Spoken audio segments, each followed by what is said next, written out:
Buenas tardes, días, noches a todas ustedes, independientemente, o mejor dicho, en relación con la hora en que estén viendo este video. La intención era hacer esta presentación en vivo, es decir, de manera presencial, pero el estado de emergencia con la situación de pandemia que nos tiene a todos encerrados en casa hace imposible que nos reunamos, así que para no parar el aprendizaje de cosas que enriquecen nuestra labor, nuestra actuación, la doctora Flor, a quien tengo un enorme gusto saludar por este medio, precisó que fuera de esta manera. La verdad es un poco difícil cuando no está uno acostumbrado a este tipo de mecanismos de comunicación. Es un poco raro hablar así, presentarse de este modo. De alguna forma es mi primera vez por esta vía, así que les ruego su comprensión y pues aquellas fallas que noten de inmediato en cuanto a voz, postura, etcétera, me sean perdonadas por esta ocasión. Eh, Su servidor, José Antonio Fernández, soy abogado, soy especialista en derecho fiscal y en materia administrativa. La materia administrativa abarca muchas cosas. Básicamente es todo lo que tiene que ver con la actividad de las instituciones públicas, básicamente dependencias y entidades. Dentro del ámbito administrativo está un tema apasionante, que es el de las responsabilidades administrativas. En este caso hablemos más claro, responsabilidades administrativas del personal de servicio público. Este es de alguna forma el tema que estaremos tocando a partir de este momento. ¿Cuál es la justificación? La justificación es su inmensa importancia. El servicio público es cada día más complicado, es cada día más complejo. Las personas que hemos tenido la fortuna de estar ahí o y aquellas que no siendo parte del servicio público tienen relación con el servicio público, están a un tris de en cualquier momento cometer una acción que les puede costar no solamente su puesto, sino una sanción económica y peor aún, el impedimento para conseguir o volver a trabajar en la administración pública en plazos muy largos de más de 10 años. Entonces, es importante para todas las personas, ya sea las que estén dentro del servicio público, las que en algún momento pretendan entrar al servicio público y las que sean proveedoras del servicio público, como, no sé, contratistas, tener idea clara o por lo menos una idea somera de qué es la responsabilidad administrativa para saber qué terrenos pisamos y no salir afectados por una mala decisión o un error. Este tema lo abordaremos desde el punto de vista de la sensibilización. ¿Qué significa? Que simplemente lo veremos de una manera general, poniendo énfasis en aquello en lo que debemos ser más sensibles, en donde tenemos que poner mayor énfasis. Por eso es una sensibilización. Un tema más profundo, más de fondo, sería en dos momentos específicos. Uno, cuando estemos de manera presencial, donde podemos ahondar en puntos específicos que a todas y a todos nos interesan y donde se pueden poner incluso ejemplos. Y otro nivel más profundo, normalmente es con profesionales del derecho, es donde ya abordamos las partes técnico-jurídicas. Por lo pronto, esto es una sensibilización.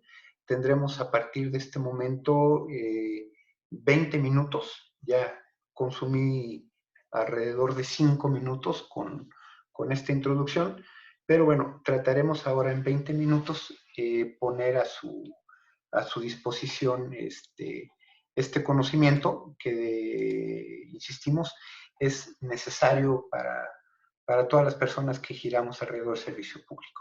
Entonces, ¿cuál es nuestro tema? Nuestro tema, como lo verán en pantalla, es responsabilidades administrativas. En este caso, lo vamos a enfocar a personal de instituciones públicas de salud. Para esto, lo primero que tenemos que ver es qué es el servicio público y qué implica la responsabilidad administrativa. Bueno, en principio, ¿qué es el servicio público? Es toda la actividad que llevamos a cabo dentro de las instituciones públicas, es decir, dentro de gobierno. Entonces, a partir de ahí decimos quiénes son servidores públicos. Servidor público en general es toda persona que tiene relación con las instituciones públicas, que desempeña un cargo o comisión para ellas, independientemente de su relación laboral. Entonces, para efecto de responsabilidades administrativas, ¿quiénes son servidores públicos? Lo establece nuestra Constitución Política del Estado en el artículo 124. Y dice que son servidores públicos los representantes de elección popular, los titulares del Supremo Tribunal de Justicia y demás tribunales del Estado, los titulares de los organismos autónomos reconocidos por la Constitución. Hasta aquí estamos hablando de quién, del titular del Poder Ejecutivo, gobernador, que en algún momento, y así lo espero, tendremos una gobernadora. Los titulares del Supremo Tribunal de Justicia, ¿a quiénes nos referimos? Básicamente a los magistrados del Supremo Tribunal de Justicia del Estado de San Luis Potosí y demás tribunales del Estado. En este caso están los titulares de la Junta de Conciliación y Arbitraje del Estado, del Tribunal Estatal de Conciliación, del Tribunal Estatal de Justicia Administrativa y los titulares de los organismos autónomos como los titulares de la SEGAIP, por ejemplo, el mecanismo de transparencia, los titulares de la Comisión Estatal de Derechos Humanos, y así podremos seguir mencionando algunos. Pero para efectos de esta revisión o de este pequeño taller, nos importan los dos últimos. ¿Quiénes son servidores públicos? Los funcionarios, empleados y, en general, toda persona que desempeñe un empleo, cargo, comisión de cualquier naturaleza en la administración pública, estatal o municipal, incluyendo sus entidades. Entonces, aterrizándolo al ámbito que ya elegimos. ¿Quiénes son servidores públicos? En los servicios de salud, en los hospitales de los servicios de salud, pues son todas aquellas personas que sean funcionarios, empleados o desempeñen cualquier cargo. ¿Esto qué implica? Esto los implica a todos. Esto implica desde la directora general de servicios de salud hasta los directores y directoras de los hospitales, los funcionarios administrativos, médicos, enfermeras, enfermeros, doctoras, las personas que reciben ahí, no sé, que trabajan abriendo los expedientes, etcétera. Entonces, toda persona que desempeñe un cargo de cualquier naturaleza en servicios de salud, en los hospitales de servicios de salud, clínicas, etcétera, es, por lo tanto, servidor o servidora público. Y no importa que sea de base o de confianza, incluso de honorarios. Cualquiera de estas personas, por el hecho de estar presentando o prestando un servicio ahí, están simple y sencillamente llevando a cabo una labor que corresponde al Estado, a la entidad. Por lo tanto, son servidores públicos. De esta suerte, entonces, prácticamente no hay nadie que trabajando o estando por honorarios o incluso por alguna razón que no perciba ningún sueldo, pero que desempeñe un cargo o comisión, entonces simple y sencillamente estamos hablando que se trata de una servidora o un servidor público. Entonces, ¿de qué son responsables? Las personas del servicio público son entonces responsables por los actos o omisiones que incurran en el desempeño de sus respectivas funciones. ¿Qué significa? Que toda persona que está en el servicio público, si hace algo de manera indebida, pues entonces tiene que responder por eso que hizo o que dejó de hacer, siempre y cuando sea en el desempeño de sus funciones. ¿Qué es la responsabilidad? Es la capacidad que tiene toda persona, en este caso todo servidor público, para reconocer y aceptar las consecuencias de un hecho realizado libremente. Es decir, cualquiera de ustedes en el desempeño de sus funciones atiende todo el día pacientes. Entonces hay unas obligaciones específicas que tienen para con cada paciente. Si en algún momento faltan a una de esas obligaciones, aún a sabiendas de qué es lo correcto, pero lo hacen de manera incorrecta, entonces decididamente van a tener que enfrentar la consecuencia de ese actuar indebido. Eso es una responsabilidad. ¿Y por qué es una responsabilidad en sentido jurídico? Porque trae una obligación jurídica, que es lo que vamos a ver en un momento más.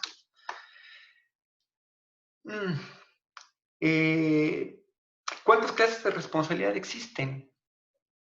Para una persona del servicio público existen básicamente 5 tipos de responsabilidad: la política, la administrativa, la patrimonial, la penal y la laboral. La política en este caso solamente son para los altos funcionarios, de tal manera que, hablando del mecanismo, o mejor dicho, de la entidad denominada Servicios de Salud San Luis Potosí, la responsabilidad política prácticamente la tiene una sola persona, que es la persona titular de la Dirección General. La responsabilidad administrativa, esta básicamente la tienen todas las personas que ya dijimos que son servidores y servidoras públicos. ¿Quiénes? Todos los que elaboran o prestan cualquier comisión o servicio dentro de esa entidad. La patrimonial. La responsabilidad patrimonial tiene que ver con aquel daño que se le causa a las personas en su patrimonio como producto de no prestar adecuadamente el servicio público. La clásica que todos conocemos es la de aquel trabajador, normalmente son hombres en los ayuntamientos o en Interapas, que dejan abierta una alcantarilla, pasa un vehículo, cae, se daña algo de la dirección, entonces ahí hay un daño patrimonial. ¿Por qué? Porque es un daño patrimonial que es consecuencia de no haber hecho de manera correcta su trabajo. Entonces, esa responsabilidad patrimonial, desde luego, quien la tiene que pagar en primera instancia es la institución, y luego la institución se lo cobrará a quien generó el daño. Si eso lo llevamos a servicios de salud, significa en el ámbito médico, de la medicina, de la prestación directa del servicio a la o al paciente, significa que si una doctora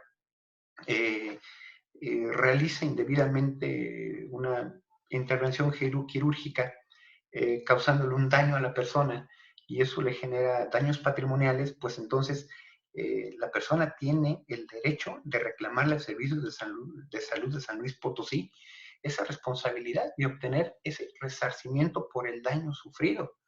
Y entonces, en principio, la responsabilidad es de la institución.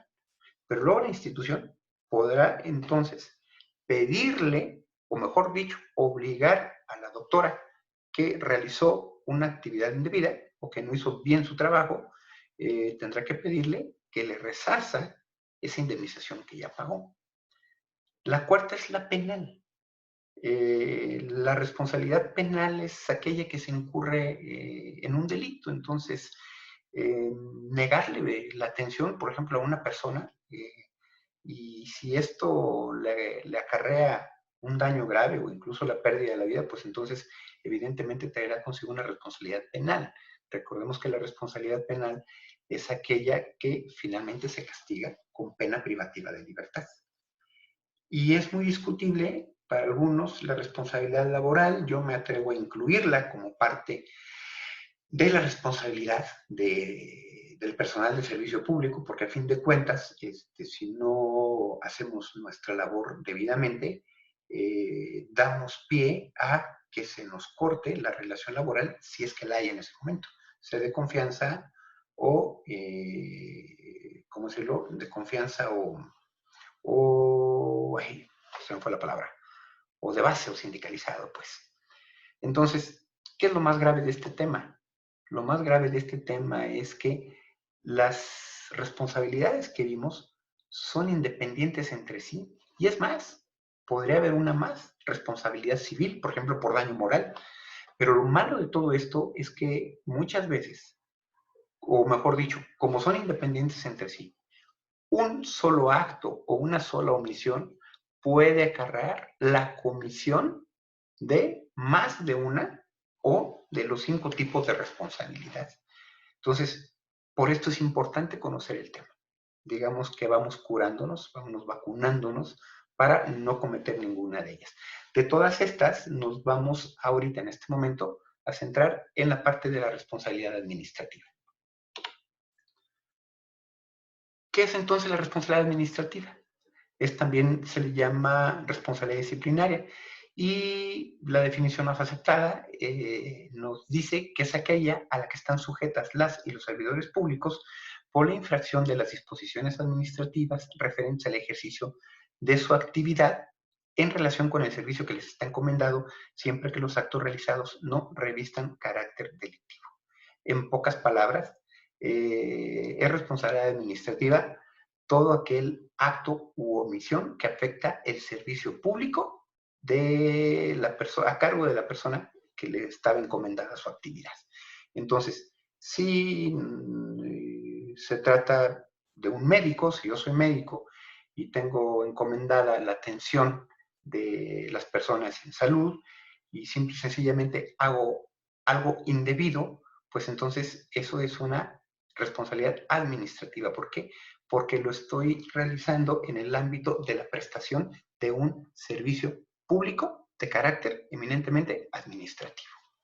Y es administrativo porque se trata de la actividad que realiza un ente del Poder Ejecutivo del Estado, que es la administración pública en su totalidad. Bueno, lo que tienen ahora en pantalla es digamos, es una tabla en donde vienen los contenidos de la ley principal de este tema. La materia de responsabilidades administrativas tiene un marco amplio de normas que lo regulan, pero en el centro de todas está la Ley de Responsabilidades Administrativas para el Estado y municipios de San Luis Potosí. Desde luego sería un poquito largo entrar en este tema, ojalá que alguna otra ocasión lo podamos hacer, pero por lo pronto les dejo una especie de índice, donde ahí podrán ver, les haré llegar la presentación o una presentación en PDF para que tengan oportunidad de ver cuál es la temática de la ley, el índice de la ley, y que de alguna forma, si alguien tiene interés en ahondar en alguno de estos temas, puede echarle una revisión.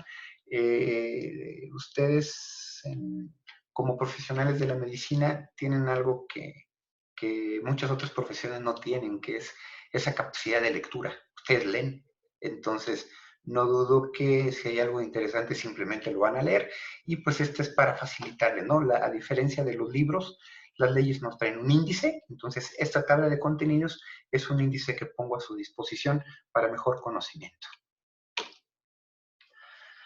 La siguiente parte.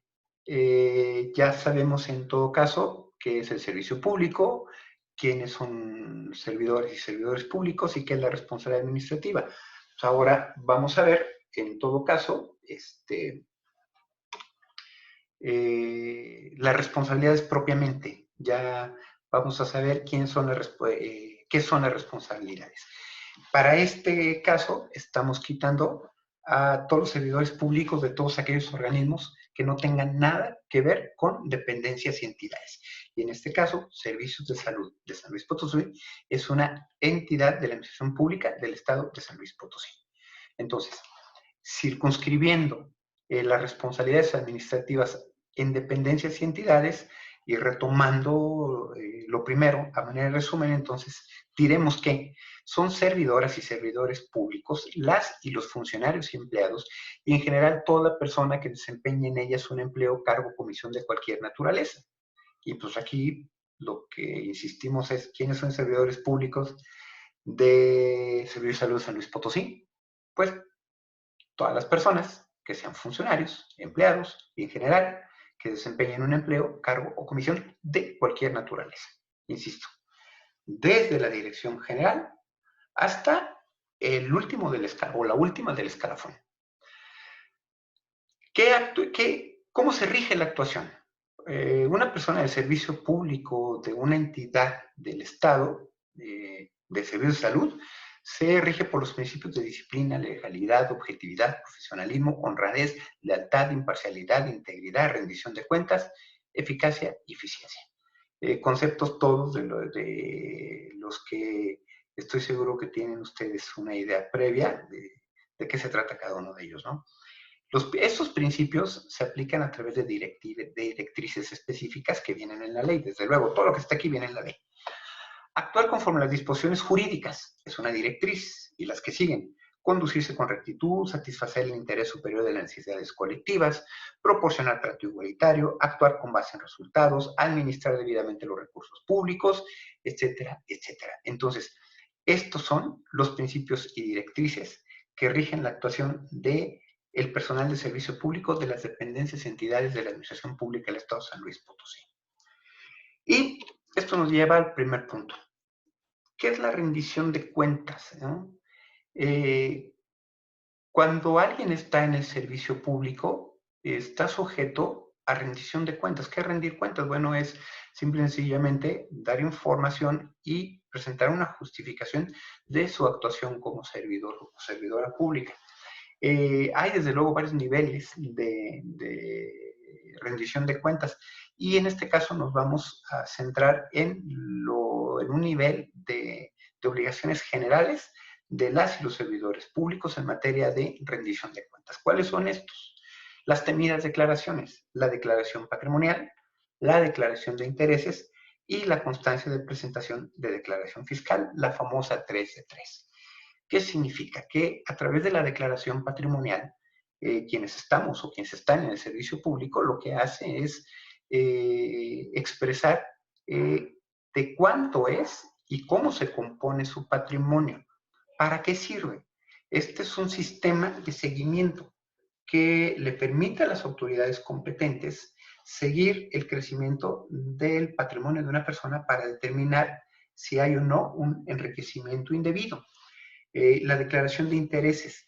Cuando hablamos de intereses, es decir, en este caso de una posibilidad de conflicto de intereses o intereses en conflicto, la declaración de intereses tiene que ver con aquella manifestación que hacemos de si nosotros o nuestro ámbito familiar o nuestro cónyuge está relacionado o es parte de alguna empresa que a su vez presta servicios a gobierno. ¿Para qué? Para determinar que no estemos en un choque de intereses. El ejemplo claro, si mi papá es,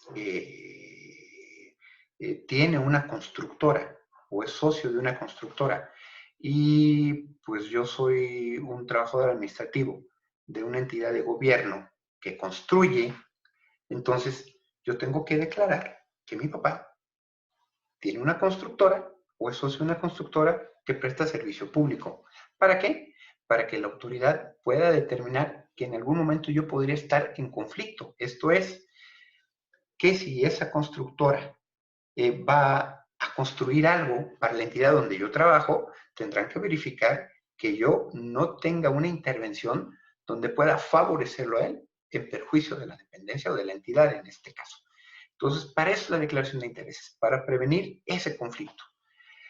Y la constancia de presentación de declaración fiscal, es decir, la declaración fiscal la presentamos ante el SAT. Aquí nada más lo que tenemos que hacer es presentar la constancia de que la declaración fue presentada. ¿Cuál es la razón? Porque, bueno, si obtenemos ingresos de recursos públicos, pues desde luego tenemos que dejar claro que cumplimos con nuestras obligaciones fiscales. Y aquí abro, estando ahorita en periodo de presentación de declaraciones anuales, abro un corchete, ¿no? Desde luego, ¿quién está obligado a presentar la constancia de declaración fiscal? Solo aquellas personas que desde luego estaban obligados a presentar la declaración. Si alguna persona, por razón de una excepción que viene en la propia ley o en la resolución miscelánea, no está obligada a presentar declaración fiscal, entonces tampoco estará obligada a presentar la constancia. ¿Me explico? Continuamos.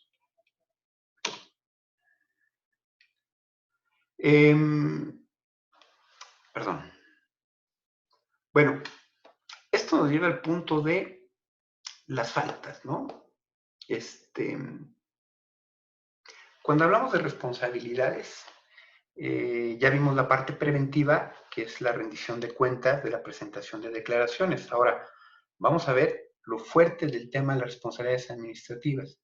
¿Qué son las responsabilidades? Ya vimos que las responsabilidades administrativas son actos o omisiones que afectan el servicio público.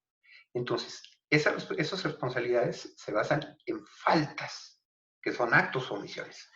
Esas faltas administrativas, la nueva legislación las divide y las cataloga como graves y no graves. ¿Cuáles son las no graves? Las no graves son en general el catálogo que tenemos ahorita en pantalla y en todo caso está redactado en forma negativa, es decir, ¿cuándo es falta administrativa no grave? Cuando incumplimos o transgredimos las obligaciones siguientes. Entonces, la fracción primera nos dice que tenemos que cumplir con las funciones, atribuciones y comisiones encomendadas. Entonces, si mi función es atender pacientes que llegan al hospital con afectaciones de salud y simplemente no lo atiendo o no lo atiendo debidamente, pues entonces no estoy cumpliendo con mis funciones y estoy cometiendo una falta administrativa no grave. Estoy en responsabilidad administrativa por una falta administrativa no grave. Luego, otra obligación es denunciar los actos o omisiones que en ejercicio de sus funciones llegar a advertir que puedan constituir faltas administrativas. Pues resulta que mi compañero o compañera simplemente no atendió a un paciente y se fue. Y eso lo hizo siendo una obligación atenderlo. Pues entonces, si yo me di cuenta, entonces yo estoy obligado a denunciar ese acto o omisión, ¿no? Que hizo en perjuicio de sus funciones. Ahora, si no denuncio, esa falta de denuncia será en mi caso una falta administrativa no grave. Y así por el estilo, entonces no alcanzamos a tocarlas todas, pero en general aquí están en la presentación para que les den una pequeña revisada, ¿no? Pero estas son las faltas administrativas no graves. Es un catálogo de 8 faltas administrativas no graves que vienen en el artículo 48 de la Ley de Responsabilidades y que aquí transcribimos de manera parcial. Sería de verdad muy provechoso o es muy tentador empezar a tocarlas todas y analizar uno o dos ejemplos de cada una de ellas, pero bueno, el tiempo no es nuestra amistad ahorita. Están las graves. Las no graves son aquellas que todos podemos cometer sin que en general estemos pensando en hacer algo malo, ¿no? Son, digamos que los pecadillos, los resbalones, las distracciones o aquel clásico de es que se me hizo fácil. Pero las faltas graves, aquí sí es de mayor cuidado, porque en las faltas graves ya hay un elemento más grande de saber que estamos haciendo algo que no está bien.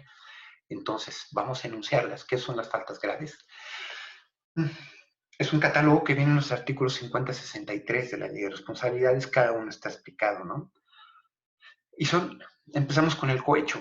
El cohecho es lo que mejor conocemos como soborno, ¿no? Y entonces en el cohecho es cuando recibimos o por la promesa de recibir un beneficio para nosotros o para nuestras personas cercanas, hacemos algo indebido. Entonces, el recibir por hacer algo indebido, la mordida o el moche, que le llamamos, eso simple y sencillamente es cohecho. Y es una falta grave. Viene el peculado. ¿Qué es el peculado? Es no utilizar los recursos públicos para aquello para lo que nos fueron dados. El desvío, o mejor dicho, el peculado es llevarnos los recursos públicos, aprovecharlos para nosotros mismos. Y el desvío de recursos es utilizarlos para otra cosa. En el desvío de recursos lo grave es que muchas veces los servidores públicos no es que se lleven los recursos, lo tenían destinado para vacunas, pero en ese momento había necesidad de, no sé, de gastar quizá en medicamentos. Bueno, pues entonces simplemente utilizaron ese dinero que tenían en vacunas en medicamentos. ¿Y qué fue lo que hicieron? Afectaron el servicio público, lo desviaron.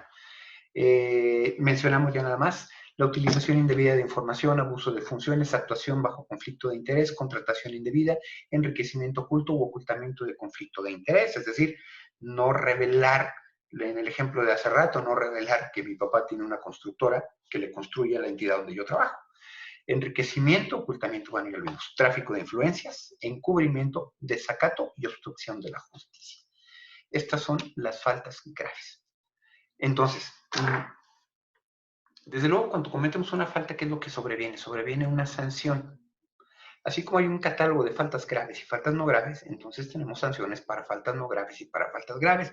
En general son muy parecidas. Cuando hablamos de faltas no graves, ¿cómo nos pueden sancionar? Con amonestación privada o pública, es decir, una llamada de atención, suspensión del empleo, cargo, comisión, destitución del empleo, cargo, comisión, si nos pueden correr y nos quedamos sin trabajo, e inhabilitación temporal para desempeñar empleos, cargos o comisiones en el servicio público. Entonces, cuando son faltas administrativas no graves, son por menos de 10 años que se da esta inhabilitación o aún menos, pero durante ese lapso, simple y sencillamente, nadie nos puede contratar. Es decir, a una persona le aplican una inhabilitación en servicios de salud de San Luis Potosí por una falta no grave por 3 años, y eso significa que en 3 años no lo van a poder contratar en ninguno de los municipios del estado, en ninguna dependencia, en ninguna entidad del estado, en ninguna dependencia, ni ninguna entidad de otro estado, ni la federación. Entonces, de ese tamaño es una inhabilitación. Luego, por faltas graves, suspensión del empleo, cargo o comisión, destitución, sanción económica, es decir, una multa, y la inhabilitación temporal para desempeñar empleos, cargos o comisión de servicio público. A diferencia de las faltas no graves, en una falta grave, la inhabilitación temporal es por bastantes más años que en el primero. Y en ambos casos, cuando causamos un perjuicio público, o mejor dicho, al patrimonio público de la entidad, entonces estamos obligados a resarcir, es decir, a entregar o a devolver el dinero por el que causamos el daño.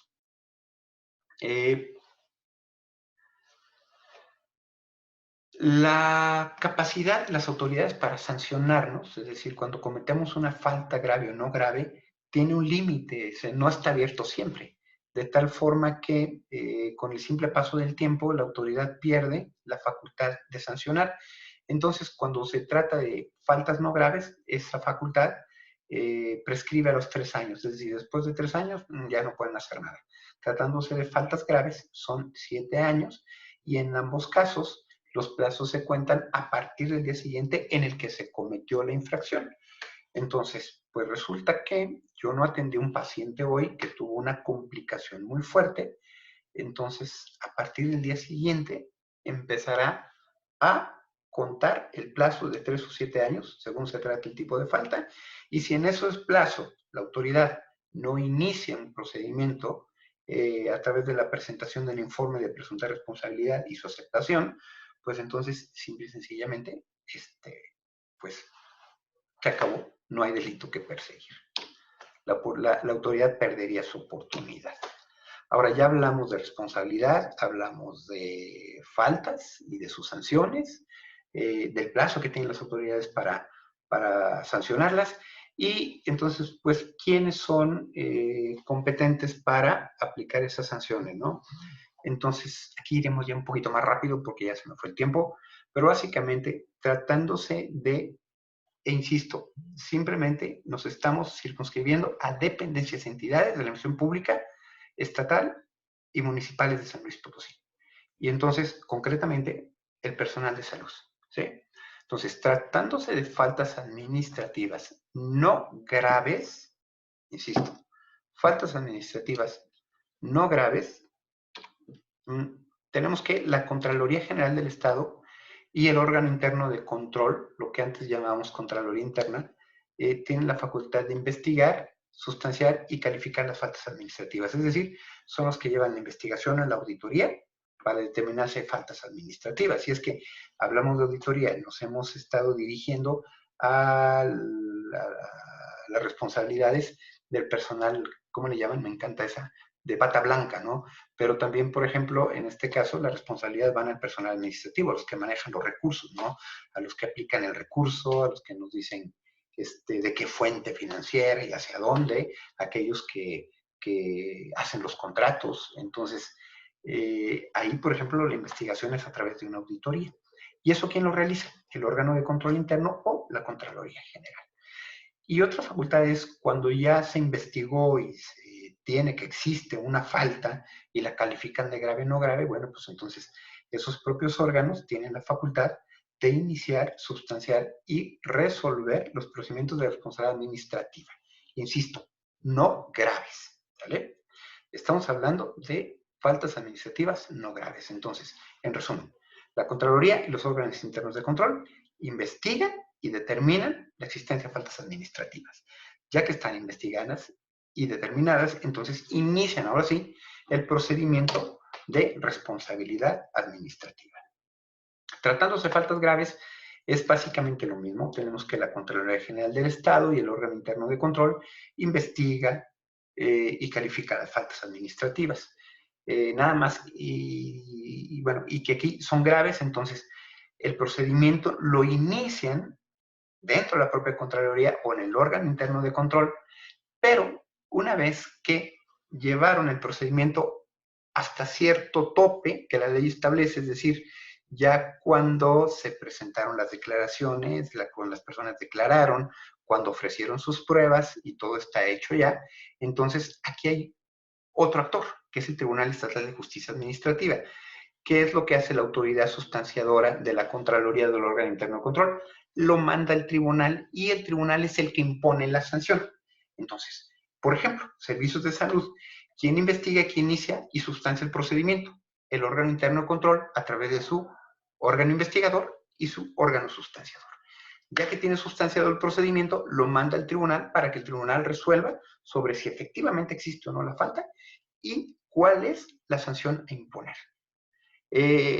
No sé, en opiniones se rompen géneros, pero este es un gran avance porque, de decirlo, muchas veces los órganos internos de control se mueven bajo criterios políticos, ¿no? Y afectan a las personas con un criterio político. Y en el tribunal está muy lejos de esas circunstancias. Entonces, en general, en el tribunal nos apartamos de los criterios políticos y de si le caigo gordo o gorda a mi jefa o al contralor o la contralora, ¿no? Entonces aquí, simple y sencillamente, nos da una garantía de mayor justicia en el tratamiento de nuestros asuntos. Y, pues bueno, lo que sigue, respetuosamente me lo voy a saltar, aunque va en la presentación que les haré llegar, pero básicamente lo que explica es un poco más a fondo lo que acabo de decir, es decir, cómo es el procedimiento. Y en resumidas cuentas, cuando se trata de faltas no graves, ya sea a través de una denuncia o una auditoría, es como lo conoce la autoridad investigadora, elabora un dictamen, un informe de presunta responsabilidad, lo presenta a una autoridad de del propio órgano interno de control, que se llama sustanciadora, inicia el procedimiento y lo resuelve aplicando la sanción procedente. Si es una falta administrativa grave, entonces lo mismo. Investigan a partir de la denuncia de la auditoría, se presenta un informe, con ese informe se inicia el procedimiento de responsabilidades administrativas, se cita al presunto responsable, rinden su declaración los otros interesados, como los denunciantes, por ejemplo, y entonces se ofrecen las pruebas. Ahí termina la sustanciación. Se toma el expediente y se manda al tribunal. El tribunal lo revisa, lo recibe, lo revisa. Si todo está bien y si hay competencia y si efectivamente hay indicios de una infracción, pues entonces lo da por recibido y se va a un periodo de alegatos y entonces lo que sigue es, ahora sí, aplicar la sanción que corresponda, ¿no? Conforme a lo que ya vimos.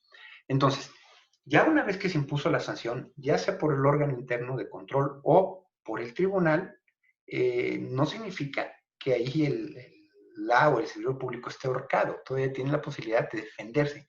Esas sanciones son impugnables a través de un recurso que establece la propia ley de responsabilidades y ulteriormente a través de algo que conocemos como el juicio de amparo. Pero si finalmente la resolución impone una sanción y esa sanción pues ya no hay forma de echarla atrás, entonces se ejecuta. ¿Cómo se ejecuta?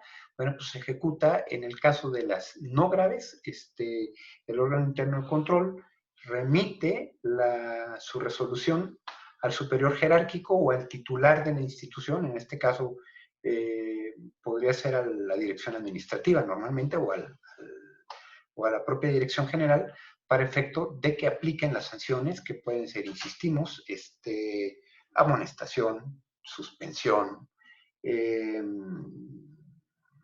¿cómo le llaman? Bueno, cuando nos quitan el empleo, se me fue la palabra, me distraje, destitución, perdón, me distraje, o la inhabilitación. Y cuando la sanción la impone el tribunal, entonces lo que hace el magistrado del tribunal al que le tocó resolver el asunto, o magistrada, es que simplemente le manda la sentencia al titular o a la titular de la entidad, y entonces pues le dice, aplica la sanción que se impuso. Y básicamente ahí termina ya el tema, ¿no? Con la ejecución de la sentencia o de la resolución. Como verán, el tema da para muchísimo más, es muy complejo. Espero que por lo pronto les dé un piso para saber dónde están paradas, qué es lo que pueden hacer. ¿Quiénes son servidoras públicas? Desde luego aquellas de ustedes que no están en el servicio público, les resultará más atractiva la exposición a cargo de la licenciada Leti García, que ve la parte que tiene que ver con las responsabilidades que se le generan a las profesionales de la medicina en el ámbito privado, cuando una persona estima que le ha violado algún derecho o que le ha causado algún perjuicio. Posteriormente llegará Giselle Mesa Martel, abogada también, y ella les mostrará un tema muy interesante que es poco comprensible, que se trata con los derechos humanos. Muchos y muchas oímos hablar de las recomendaciones de la Comisión de Derechos Humanos, pero no entendemos mucho qué es. Entiendo que el enfoque que le va a dar es cuáles los derechos que tienen ustedes como médicas, los derechos humanos que tienen en el desarrollo de su labor. Entonces, estos tres temas son importantes. Este es nada más algo así como una probadita. Esperemos que más adelante podamos ampliarlos. Por lo pronto, les envío un link a la presentación y pues si alguien me lo requiere, le paso con todo gusto la ley de responsabilidades. Entonces, ya habiéndome extendido demasiado, aquí cierro con el gusto de poder servirles en algo. Quedo a sus apreciables órdenes y me despido. La verdad es que estoy muy, pero muy agradecido de que me hayan dado esta oportunidad y hasta luego.